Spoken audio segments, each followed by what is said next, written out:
¿Qué harías si practicar tu fe se convirtiera en un crimen? México, 1928.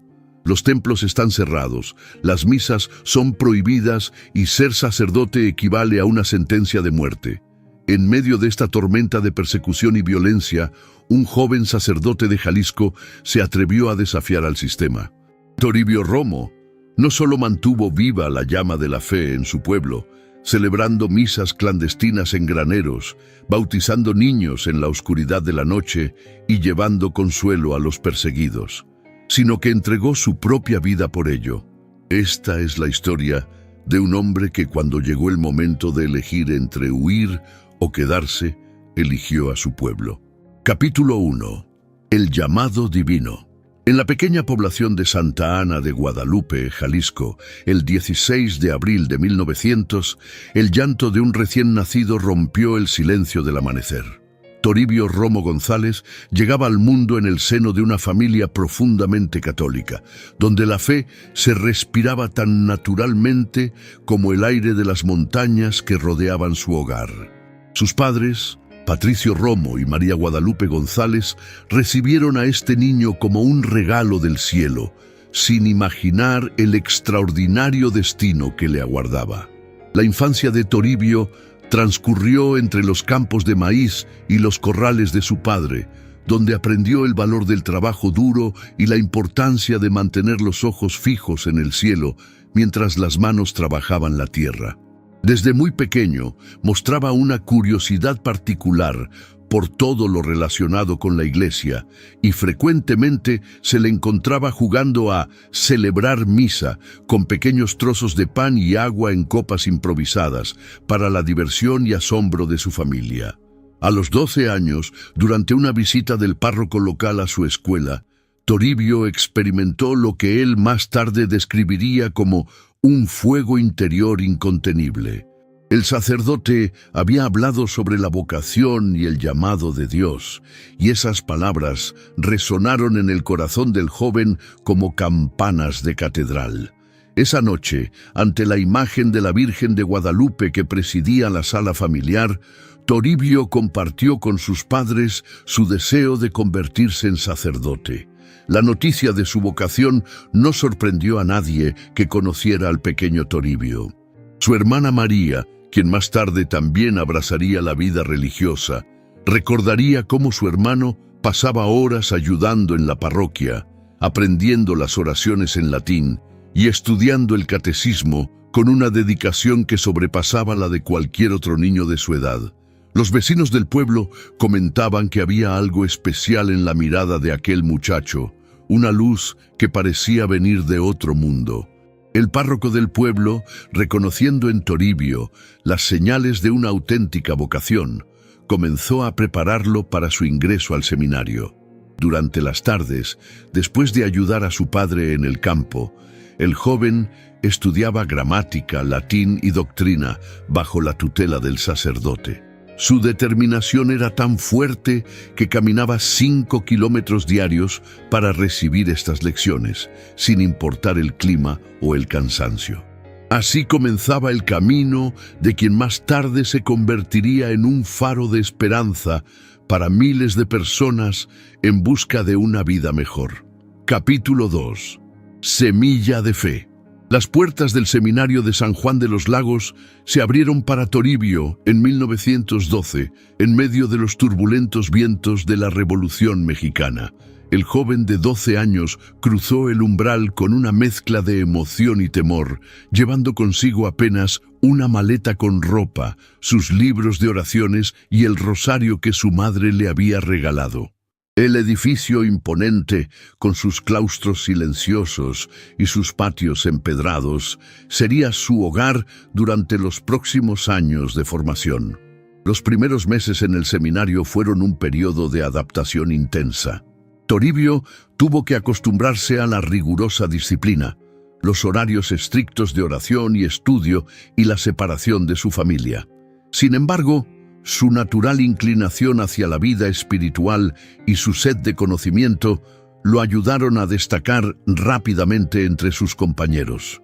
Sus profesores notaron no solo su brillantez académica, sino también su profunda humildad y su capacidad para hacer que los conceptos más complejos de teología fueran accesibles para todos. Durante su tercer año en el seminario, una grave crisis económica golpeó a su familia. Su padre enfermó y los recursos para mantener a Toribio en sus estudios comenzaron a escasear. Fue entonces cuando el joven seminarista demostró su inquebrantable determinación. Comenzó a dar clases particulares a los hijos de familias acomodadas de la ciudad para poder continuar su formación. Por las noches, después de sus propios estudios, dedicaba horas a preparar sus lecciones. Dormía apenas lo necesario, pero nunca perdió la sonrisa ni el fervor por su vocación. La formación de Toribio coincidió con un período de creciente tensión política en México. Las noticias de conflictos entre la Iglesia y el Estado llegaban al seminario, y los seminaristas comenzaron a prepararse para tiempos difíciles. Toribio se distinguió por su capacidad de mantener la serenidad en medio de la incertidumbre, convirtiéndose en un pilar de apoyo para sus compañeros. En sus cartas a casa, escribía sobre la importancia de mantener la fe viva incluso en los momentos más oscuros. Al acercarse el final de su formación, Toribio pasó por un período de intensa prueba espiritual. Como muchos santos antes que él, experimentó lo que los místicos llaman la noche oscura del alma. Durante semanas luchó con dudas sobre su vocación y el futuro que le esperaba. Sin embargo, fue precisamente en este período de aridez espiritual cuando su fe se profundizó más allá de los sentimientos, arraigándose en una convicción inquebrantable que lo prepararía para su futuro papel como mártir. Antes de continuar, nos gustaría saber, ¿ya conocías la historia de San Toribio Romo? ¿Te gustaría conocer más sobre este valiente santo mexicano? Cuéntanos en los comentarios sobre tu experiencia con su devoción o si esta es la primera vez que escuchas sobre él. Tu testimonio puede inspirar a otros a conocer más sobre su extraordinaria vida. Capítulo 3. El joven sacerdote. El 23 de diciembre de 1922, la Catedral de Guadalajara resplandecía con la luz de cientos de velas. Entre el incienso y los cantos gregorianos, un joven Toribio Romo, de rodillas ante el altar mayor, recibía la ordenación sacerdotal. Sus manos temblaban ligeramente mientras el obispo las ungía con el santo crisma. En las bancas, su familia contenía las lágrimas de alegría, especialmente su madre, quien había cosido con sus propias manos la casulla que ahora vestía su hijo. La primera misa del padre Toribio fue en su pueblo natal, Santa Ana de Guadalupe. El pequeño templo estaba abarrotado. Todos querían ver al hijo del pueblo que regresaba como sacerdote. Durante la homilía, su voz clara y firme cautivó a los presentes cuando compartió su visión. No vengo solo a rezar con ustedes, vengo a trabajar junto a ustedes. La fe sin obras es fe muerta. Estas palabras marcarían el tono de su ministerio en los años venideros. Los primeros meses como vicario en Tequila, Jalisco, revelaron a un sacerdote diferente. Mientras otros se limitaban a las funciones religiosas tradicionales, el padre Toribio se sumergía en la vida de su comunidad. Visitaba a los trabajadores en los campos de agave, organizaba clases nocturnas para los niños que trabajaban durante el día y estableció una pequeña cooperativa para que los campesinos pudieran vender sus productos a precios justos. Sus superiores pronto notaron que este joven sacerdote tenía un don especial para encender la esperanza en medio de la pobreza. Las tensiones políticas comenzaban a crecer en México, pero el padre Toribio se mantenía enfocado en su misión. Cuando llegó como párroco a Tequila, encontró una comunidad dividida por viejas rivalidades familiares. Con paciencia y sabiduría más allá de sus años, comenzó a tejer puentes entre los grupos enfrentados. Organizaba festivales donde todos participaban. Creó proyectos comunitarios que requerían cooperación mutua y poco a poco las antiguas heridas comenzaron a sanar. La verdadera religión, decía, se mide por el amor que somos capaces de dar a quienes piensan diferente. Sin embargo, las nubes oscuras de la persecución religiosa se acercaban. En las reuniones del clero llegaban noticias preocupantes de otras regiones: templos cerrados, sacerdotes expulsados, fieles arrestados. El joven padre Toribio escuchaba estos reportes con una mezcla de preocupación y determinación. Una noche, después de una larga jornada de trabajo pastoral, escribió en su diario: «Si Dios me pide ser pastor, debo estar dispuesto a dar la vida por mis ovejas. No es tiempo de huir, es tiempo de demostrar que nuestra fe es más fuerte que el miedo». Antes de seguir adelante, tenemos una sorpresa para ti. Hemos creado un ebook dedicado a las vidas extraordinarias de los santos, una colección única de historias que te emocionarán e inspirarán. Cada página está llena de testimonios de fe inquebrantable, valentía excepcional y amor incondicional. Para acceder a este tesoro espiritual, solo tienes que hacer clic en el enlace que encontrarás en el comentario fijado. Descubre estas historias que hemos seleccionado especialmente para ti. Capítulo 4. Pastor del pueblo. En el pequeño pueblo de Agua Caliente, donde el padre Toribio fue asignado en 1923, el amanecer comenzaba con el sonido de sus pasos por las calles empedradas. Antes de celebrar la primera misa del día, ya había visitado a los enfermos, llevando no solo consuelo espiritual, sino también medicinas que compraba con su propio salario. Los habitantes del pueblo pronto comenzaron a llamarlo el padre que madruga con el sol, pues parecía estar en todas partes donde se le necesitaba. La educación se convirtió en su pasión más ardiente. En el patio de la parroquia estableció una escuela improvisada donde los niños que no podían pagar la educación formal encontraban un lugar para aprender. Las tardes se llenaban con el sonido de risas y el rasgueo de lápices, mientras el padre Toribio enseñaba lectura, matemáticas y catecismo. Cada niño que aprende a leer, decía, es una luz que se enciende contra la oscuridad de la ignorancia. Su preocupación por la juventud iba más allá de la educación básica. Observando cómo muchos jóvenes caían en el alcoholismo por falta de oportunidades, organizó talleres de carpintería, herrería y costura. Convenció a los artesanos locales para que compartieran sus conocimientos, y pronto el atrio de la iglesia se convirtió en un centro de aprendizaje y esperanza.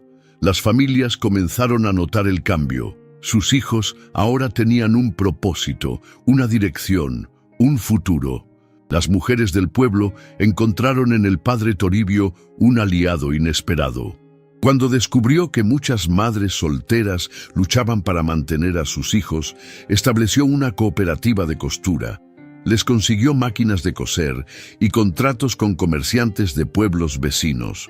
La dignidad, predicaba, no es un privilegio de pocos, sino un derecho de todos.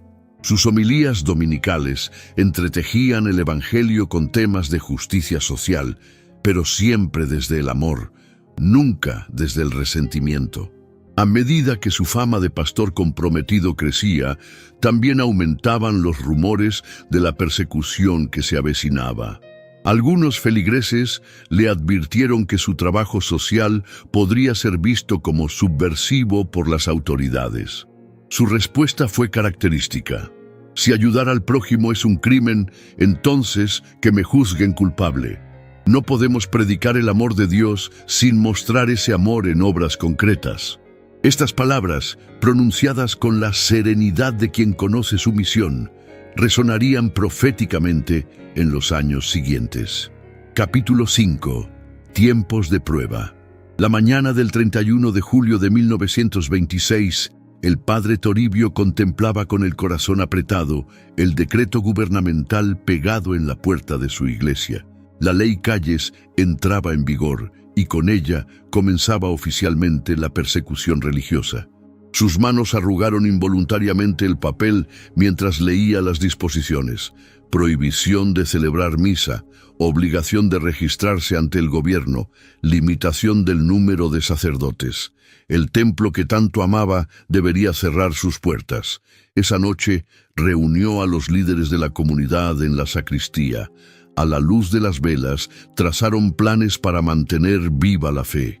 No pueden cerrar nuestros corazones aunque cierren nuestras iglesias, susurró a sus feligreses más cercanos. Organizaron una red de casas seguras donde se podrían celebrar los sacramentos. Establecieron códigos secretos para avisar de la presencia de soldados y designaron mensajeros que mantendrían conectadas las comunidades cristianas de la región. La creatividad del padre Toribio se manifestó en formas sorprendentes. Transformó graneros en capillas improvisadas, utilizó códigos en las campanadas de las haciendas para anunciar reuniones de oración y enseñó a los niños a reconocer señales discretas que indicaban la presencia de un sacerdote en la zona. Los matrimonios se celebraban a medianoche, los bautizos al amanecer y la Eucaristía se guardaba en lugares insospechados para llevarla a los enfermos. La tensión crecía día a día. Muchos sacerdotes habían huido a las ciudades o al extranjero, pero el padre Toribio sentía que su lugar estaba junto a su pueblo. Una tarde, mientras confesaba en un establo convertido en confesionario, escuchó disparos en la distancia. «Padre, debe irse», le suplicó una anciana. Su respuesta fue simple. ¿Qué clase de pastor abandona a sus ovejas cuando viene el lobo? Sin embargo, en su diario personal, escribiría esa noche: «El miedo es humano, pero la fe debe ser más fuerte. Señor, dame la fortaleza para lo que viene». Las autoridades comenzaron a sospechar de sus actividades. Los soldados realizaban registros cada vez más frecuentes y los informantes proliferaban en el pueblo. A pesar del peligro creciente, el padre Toribio encontraba formas innovadoras de continuar su ministerio. Disfrazado como campesino, visitaba a las familias llevando no solo los sacramentos, sino también aliento y esperanza. La fe, decía, es como el agua del río. Si le pones una piedra, encuentra otro camino para fluir. Capítulo 6. La iglesia clandestina. En los albores de 1927, la vida del padre Toribio se había transformado en una misión clandestina. Su parroquia ya no tenía muros ni torres, sino que se extendía por cuevas en las montañas, establos remotos y sótanos ocultos. La misa se celebraba en susurros y el Santísimo se guardaba en cajas de madera talladas para parecer herramientas de campo. Cada movimiento requería precisión y cautela. La red de apoyo que había construido funcionaba con ingenio admirable. Las mujeres del pueblo tejieron un sistema de señales usando la ropa tendida. Una sábana blanca significaba camino seguro. Un rebozo rojo advertía soldados en la zona. Los niños se convirtieron en mensajeros inocentes y los comerciantes ambulantes pasaban información vital mientras vendían sus mercancías. Era una red invisible pero efectiva. Las noches se convirtieron en su mejor aliada. Bajo el manto de la oscuridad, el padre Toribio se movía de casa en casa, llevando los sacramentos y el consuelo de la fe. Una linterna en una ventana, un silbido particular, el ladrido de un perro. Cada señal tenía su significado en este elaborado sistema de supervivencia espiritual. La noche, escribió en una carta a su hermana, se ha convertido en nuestro templo y las estrellas en nuestras velas de altar. La educación religiosa continuó de formas creativas. Las abuelas enseñaban el catecismo, mientras parecían contar historias tradicionales. Los juegos infantiles escondían oraciones, y las canciones populares se adaptaron para transmitir mensajes de fe. El padre Toribio había creado un sistema donde cada elemento cotidiano se convertía en una oportunidad para mantener viva la fe. A pesar del peligro constante, su espíritu permanecía inquebrantable. Cada vez que nos reunimos en secreto, susurraba a sus fieles en graneros oscuros y sótanos húmedos. Revivimos la iglesia primitiva. No somos los primeros en enfrentar la persecución, y nuestra fe, como la de ellos, saldrá fortalecida. Sus palabras, aunque dichas en voz baja, resonaban con una fuerza que inspiraba valor en todos los que las escuchaban. Su ministerio especial con los más pobres y su dedicación a la educación de los jóvenes. En el pequeño pueblo de Agua Caliente, donde el padre Toribio fue asignado en 1923, el amanecer comenzaba con el sonido de sus pasos por las calles empedradas. Antes de celebrar la primera misa del día, ya había visitado a los enfermos, llevando no solo consuelo espiritual, sino también medicinas que compraba con su propio salario. Los habitantes del pueblo pronto comenzaron a llamarlo el padre que madruga con el sol, pues parecía estar en todas partes donde se le necesitaba. La educación se convirtió en su pasión más ardiente. En el patio de la parroquia, estableció una escuela improvisada donde los niños que no podían pagar la educación formal encontraban un lugar para aprender. Las tardes se llenaban con el sonido de risas y el rasgueo de lápices mientras el padre Toribio enseñaba lectura, matemáticas y catecismo. Cada niño que aprende a leer, decía, es una luz que se enciende contra la oscuridad de la ignorancia. Su preocupación por la juventud iba más allá de la educación básica.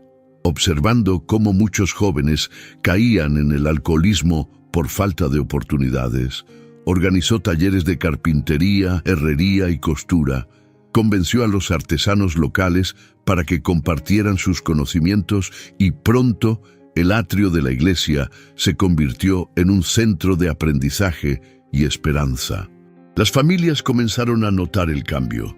Sus hijos ahora tenían un propósito, una dirección, un futuro.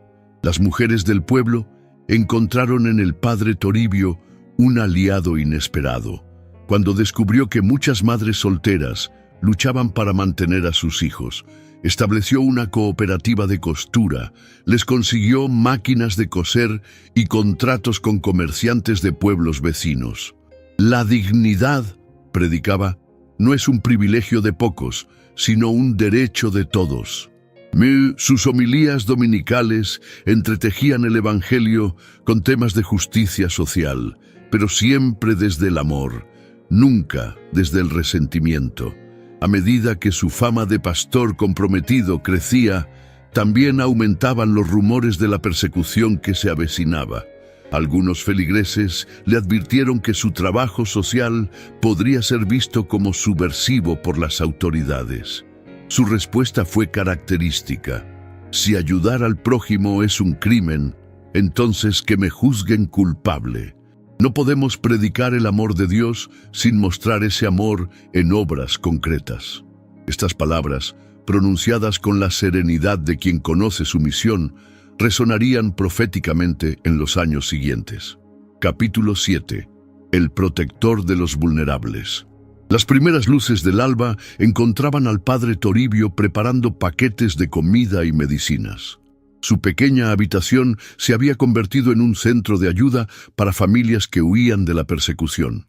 Los cristianos somos como las estrellas, decía mientras trabajaba, brillamos más fuerte en la oscuridad. Con cada día que pasaba, más personas llegaban buscando refugio y consuelo. Su red de apoyo se extendía ahora más allá de su parroquia. Organizó un sistema de casas seguras donde las familias perseguidas podían encontrar refugio temporal. Los arrieros, que transportaban mercancías entre pueblos, se convirtieron en sus aliados más valiosos, llevando mensajes cifrados y medicinas escondidas entre sus productos. Cada nuevo amanecer traía consigo el desafío de proteger a más personas sin llamar la atención de las autoridades. Las mujeres de la comunidad se organizaron bajo su guía para crear una red de apoyo mutuo. Mientras algunas cocinaban para las familias refugiadas, otras cuidaban a los niños cuyos padres habían sido arrestados o habían tenido que huir. La caridad, enseñaba el padre Toribio, es nuestra mejor arma contra el odio. En secreto, mantenía un registro de cada familia separada, esperando el día en que pudieran reunirse nuevamente. Los más jóvenes de la comunidad encontraron en él un protector incansable. Cuando las escuelas católicas fueron cerradas, organizó clases clandestinas en diferentes casas. Los niños aprendían no solo las materias básicas, sino también valores de resistencia pacífica y solidaridad. Educar en tiempos de persecución, escribió en su diario, es como plantar semillas durante la tormenta. Requiere fe en que vendrá el sol. A pesar del peligro creciente, su determinación no flaqueaba. Una noche, mientras atendía a un grupo de refugiados, escuchó patrullas cercanas. En lugar de huir, permaneció con ellos, consolándolos y rezando en voz baja. Si Dios está con nosotros, susurró en la oscuridad, ¿quién contra nosotros? Su presencia tranquila infundía valor en quienes temblaban ante el sonido de las botas militares. Capítulo 8. Las últimas misas. Febrero de 1928 trajo consigo un aire de presagio. Los informes de sacerdotes capturados y ejecutados llegaban con frecuencia alarmante. El padre Toribio celebraba ahora la misa en diferentes ubicaciones cada día, nunca usando el mismo lugar 2 veces seguidas. Sus homilías, aunque breves por necesidad, llevaban un peso especial. Cada misa podría ser la última, así que celebrémosla como si fuera la primera. Los feligreses más cercanos le suplicaban que huyera a la ciudad, donde podría mezclarse más fácilmente entre la multitud. Su hermana María, que servía como religiosa en otro estado, le envió una carta urgente ofreciéndole refugio. Su respuesta fue característica. El pastor no abandona a sus ovejas cuando ve venir al lobo. Si debo morir, que sea aquí, entre mi gente. Cada negativa a huir era una reafirmación de su compromiso. Las misas se volvieron más íntimas y profundas. En graneros oscuros, cuevas remotas y sótanos secretos, el padre Toribio celebraba los sacramentos con una intensidad conmovedora. Los fieles que asistían recordarían después cómo sus manos temblaban ligeramente al elevar la hostia, no por miedo, sino por la emoción de lo sagrado en medio del peligro. En cada misa clandestina, decía, revivimos el misterio del Calvario. Una madrugada, mientras preparaba el altar improvisado en un establo, un mensajero llegó con noticias alarmantes. Las autoridades habían capturado a un informante que conocía sus escondites. Los presentes le rogaron que suspendiera la misa y escapara inmediatamente. El padre Toribio, sin embargo, procedió con calma a vestirse para la celebración. Si esta ha de ser mi última misa, dijo con serenidad, dejemos que sea completa. Al amanecer del 25 de febrero, después de una noche de ministerio clandestino, el padre Toribio escribió sus últimas palabras en su diario. El trigo debe morir para dar fruto. Si mi sangre puede servir para la paz de México y el florecimiento de la fe, la ofrezco con gusto. Pocas horas después, los soldados rodearían su escondite. El pastor había decidido permanecer con sus ovejas hasta el final. Capítulo 9. El martirio. El amanecer del 25 de febrero de 1928 llegó con una calma engañosa a Tequila, Jalisco. El padre Toribio acababa de terminar una misa clandestina en el rancho Agua Caliente, donde se había refugiado con su hermano Román. Los primeros rayos del sol apenas comenzaban a filtrarse por las rendijas del granero cuando el sonido de caballos y botas militares rompió el silencio del alba. ¡Están rodeados! ¡Salgan con las manos en alto! La voz áspera del comandante resonó en el aire frío de la mañana. El padre Toribio, que acababa de quitarse los ornamentos sagrados, intercambió una mirada con su hermano. Román, susurró, debemos proteger el Santísimo Sacramento. Con manos temblorosas pero decididas, consumieron las hostias consagradas que quedaban mientras los golpes en la puerta se hacían más insistentes. Cuando los soldados finalmente irrumpieron en el granero, encontraron al padre Toribio de pie con una serenidad que desconcertó a sus captores. «Soy el padre Toribio Romo», dijo con voz clara. «No hay necesidad de violencia». Un oficial joven, sorprendido por su calma, dudó por un momento. Pero las órdenes eran claras. Ningún sacerdote debía quedar libre. El estruendo de los disparos rompió la quietud de la mañana. Las últimas palabras del padre Toribio fueron una oración. «Señor, perdónalos y recibe mi espíritu».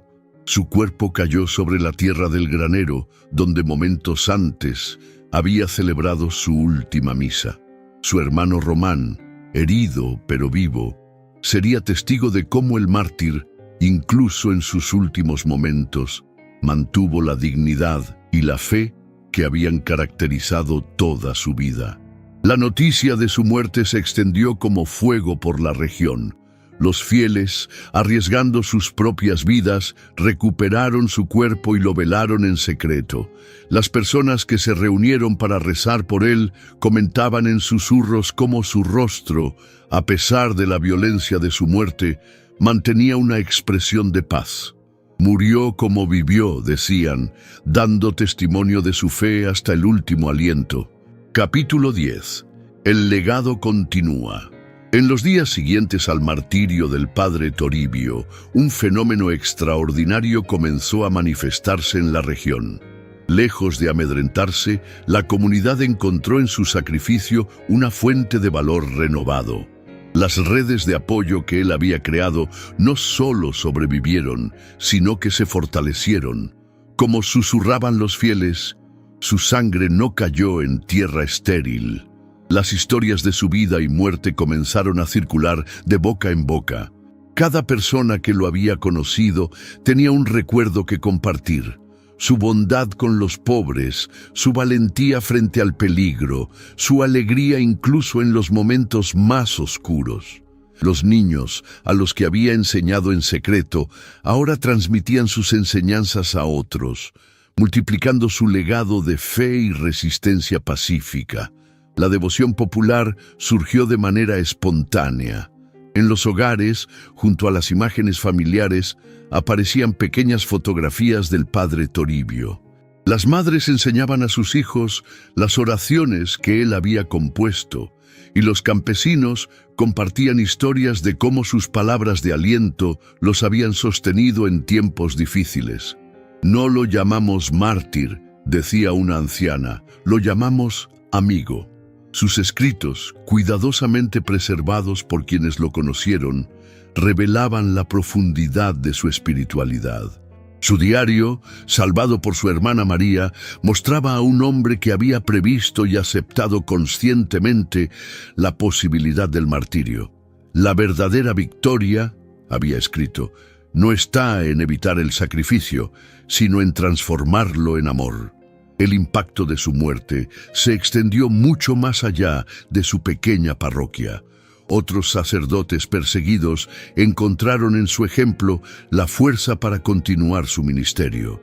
Las comunidades cristianas, inspiradas por su valentía, desarrollaron nuevas formas de mantener viva su fe. Como una semilla plantada en tierra fértil, su martirio comenzó a dar frutos de esperanza y renovación en medio de la persecución. Capítulo 11. Milagros y testimonios.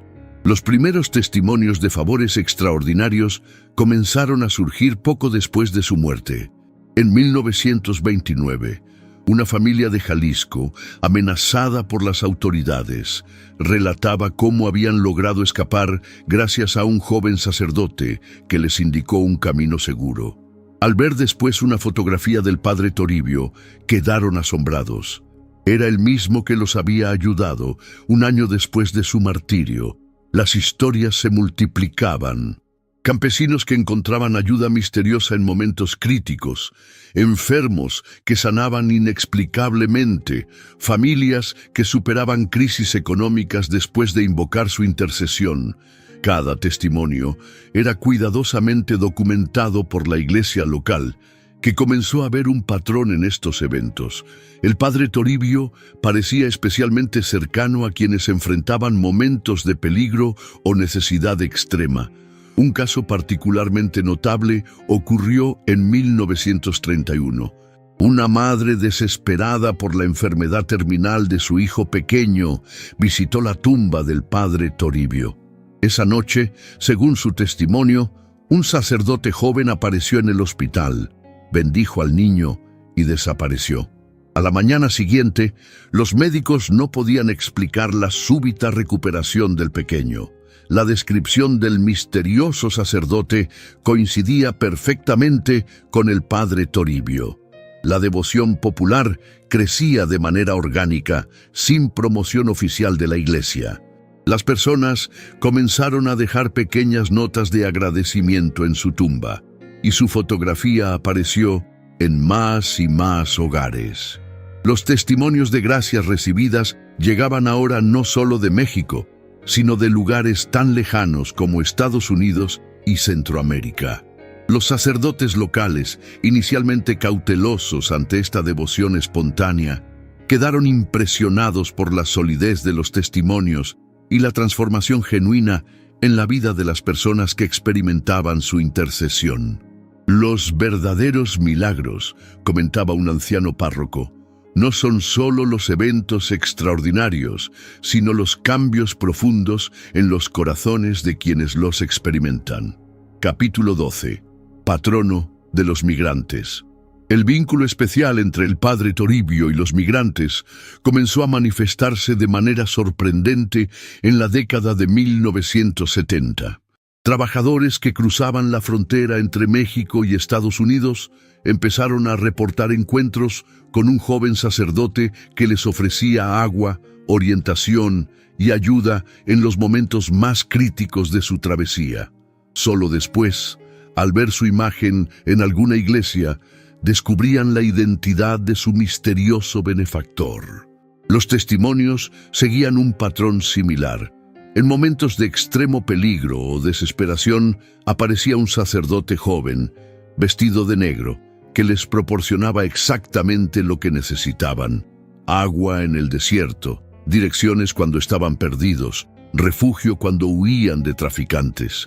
La consistencia de los relatos y la imposibilidad de una coordinación entre testimonios tan dispersos geográficamente llamó la atención de los investigadores eclesiásticos. En 1982, un grupo de migrantes perdidos en el desierto de Arizona fue rescatado gracias a las indicaciones de un padre mexicano que les señaló el camino hacia un punto de ayuda. Cuando llegaron a salvo y vieron la imagen del padre Toribio en la capilla del centro de asistencia, lo reconocieron inmediatamente. Su testimonio, documentado por las autoridades fronterizas y la iglesia, se convirtió en uno de los casos más conocidos. La devoción se extendió rápidamente entre las comunidades migrantes a ambos lados de la frontera. Las capillas dedicadas al padre Toribio se multiplicaron en las zonas de mayor flujo migratorio. Su imagen, frecuentemente acompañada de botellas de agua como exvotos, se convirtió en un símbolo de esperanza para quienes emprendían el peligroso viaje en busca de una vida mejor. Para el momento de su canonización, el título de patrono de los migrantes ya era una realidad en la devoción popular. Su propia historia de persecución y clandestinidad resonaba profundamente con la experiencia de los migrantes. Como expresó un devoto, el padre Toribio entiende lo que es caminar con miedo, lo que es buscar refugio, lo que es depender de la bondad de extraños. Por eso nos ayuda, porque él también vivió como nosotros. Capítulo 15. Oración al Santo. Una oración especial que recoge su espíritu y carisma particular. Santo Toribio Romo, pastor valiente, que no abandonaste a tu rebaño en la hora oscura de la persecución. escucha nuestra oración. Tú, que conociste el miedo pero lo venciste con fe, que experimentaste el peligro pero lo enfrentaste con amor, intercede hoy por nosotros ante el trono de Dios.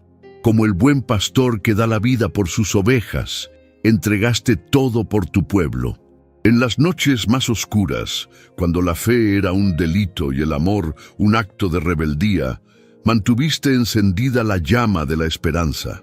Hoy te pedimos que enciendas esa misma luz en nuestros corazones, para que nunca nos falte el valor de vivir nuestra fe con la misma entrega que tú mostraste.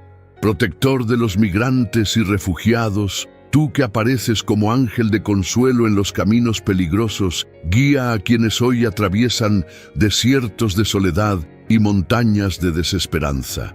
Que tu presencia misteriosa siga ofreciendo agua al sediento, dirección al perdido y esperanza al desanimado. Acompaña especialmente a aquellos que, como tú en tus últimos días, viven en las sombras, temiendo cada amanecer. Maestro de la juventud y defensor de los pobres, que nos enseñaste que la verdadera religión se mide por el amor al prójimo, ayúdanos a construir un mundo más justo. Que siguiendo tu ejemplo, sepamos ver en cada necesitado el rostro de Cristo, y que nuestras manos no se cansen de servir, nuestros pies no duden en acudir donde se nos necesita, y nuestro corazón permanezca siempre abierto al clamor de los que sufren. Santo Toribio, mártir de Cristo, que derramaste tu sangre como semilla de fe y reconciliación, ruega por la paz en nuestras tierras. Que tu sacrificio nos recuerde que el amor es más fuerte que el odio, que la fe es más poderosa que el miedo, y que la muerte no tiene la última palabra cuando se vive por la verdad. Amén. ¿Te ha conmovido esta historia? Tenemos muchas más para compartir contigo. Hemos reunido las más extraordinarias vidas de santos en un ebook especial que te está esperando. Encuéntralo fácilmente en el comentario fijado y déjate inspirar por estos testimonios de fe y coraje.